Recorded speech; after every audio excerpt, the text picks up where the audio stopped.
going to look ahead to 2023, and one Blake Nicholson, talked about him in recent weeks, top 11 linebacker in the country out of California, and he has committed to FSU, Logan.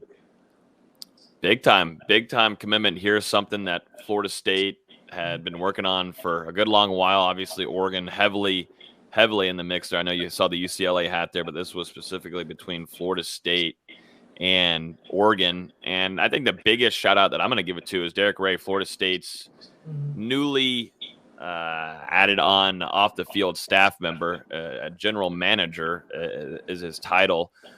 Derek Ray did a really good job with this commitment, and there's a lot of things off the field that he was doing there with the family. They were there for a 4 or 5 day stretch over the off season, and it seemed to work out pretty well. I think during that time there where Florida State had him on campus, they were doing photo shoots. They had him come visit the practices. They were showing him around campus, yada, yada, yada.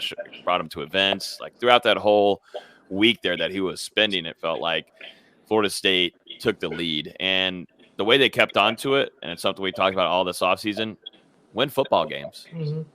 It's about as simple as it gets now. If you win football games, you're going to put yourself at where you're coming in second place with these high targets to now you're in first place. And so, Oregon tried to push there at the end. They had an unofficial visit with him coming in, Dan Lanning's very, very, very well respected there on the defensive side, and that linebacker room, what he's been able to put into the league is ultra impressive.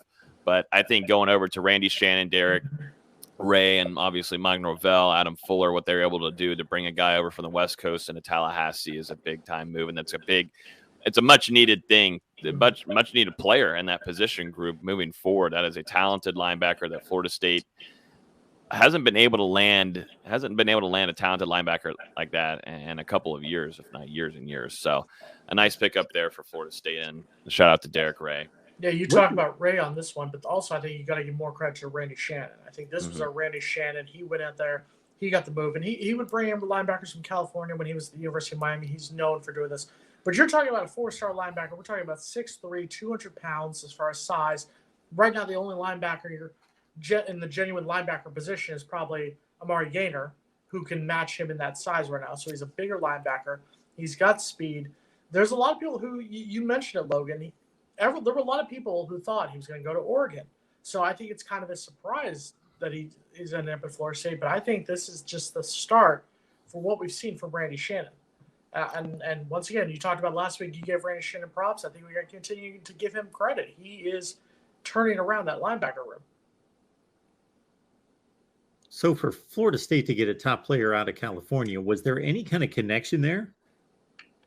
On the off the field stuff, it was Derek Ray. He did a good job developing a relationship with Blake, and then along with the family too. He did a really good job at Florida State setting up accommodations to make them feel at home. And I think that was a big thing for the family. Definitely mom, of just when your kid is going that far away from home, there's someone's got to be there that's reliable and trustworthy. And Derek was that. And like Jason said, Randy did a good job there. And then on the football side of things, really more on Randy's part, you're seeing the development of those linebackers and the impressive play we've seen so far from Kalen DeLoach. We've seen it a ton from Tatum Bethune being where he needs to be and understanding his assignments when it comes game time. And then, DJ Lundy, those they've had an impressive start to the season, little iffy. And that last game, you had multiple times where Kalen DeLoach came away and almost grabbed Malik Cunningham for multiple tackle for losses or sacks, but just couldn't get there. But, I think seeing the improvement to start off the season linebacker room and winning games and the relationships, it all combined into becoming a commitment to Florida State, where I think Florida State doesn't have to worry about a guy decommitting with this one. I think he's fully stuck into this, and it's kind of over the whole recruiting process, in my opinion. And I think, Logan, I agree with what he said 100%. If you're coming from Manteca, California, to commit to something in Tallahassee, Florida, you want to commit to a program that's going to win.